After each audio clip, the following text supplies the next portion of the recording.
بسم الله الرحمن الرحيم تبارك الذي بيده الملك وهو على كل شيء قدير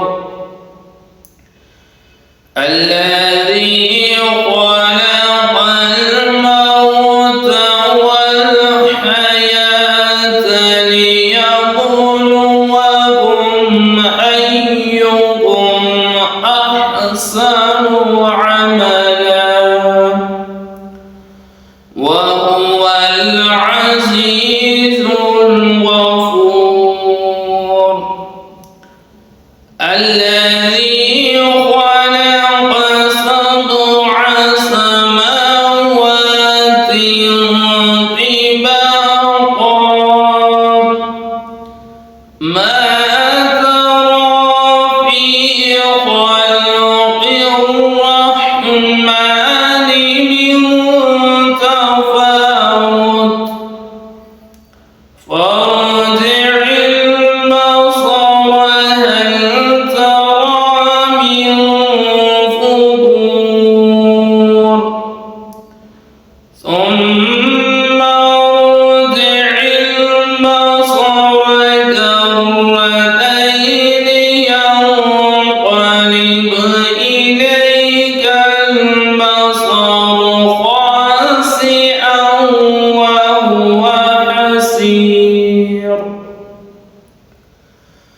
ولقد زينا السماء الدنيا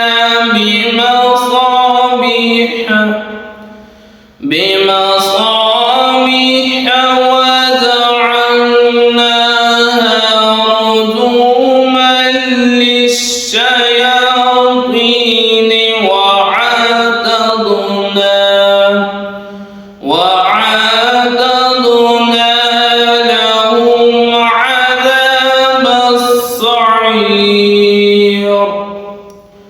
وللذين كفروا بربهم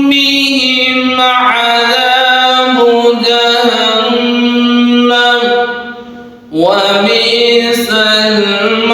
المصير إذا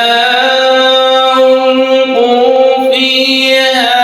سمعوا لها شهيقا وهي تفور تكاد تميز من الغيظ كلما ألقي فيها فوج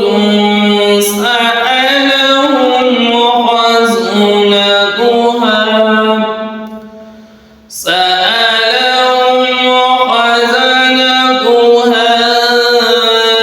ألم يأتكم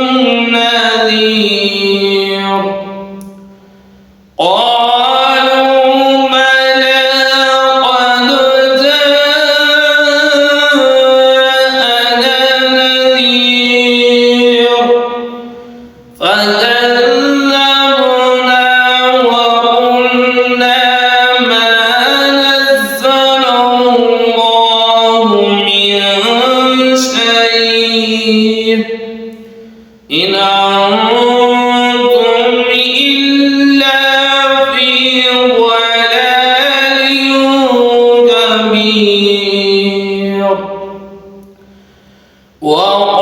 وقالوا لو كنا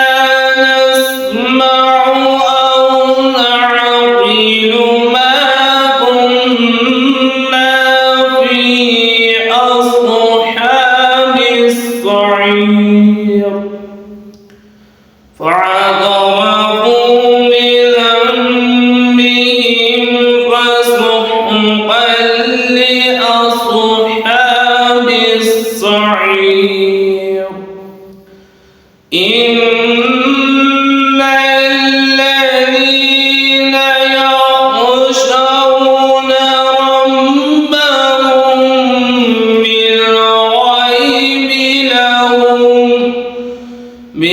بالغيب لهم مغفرة وأجر كبير وأسروا قولكم أو اجهروا به إنه عليم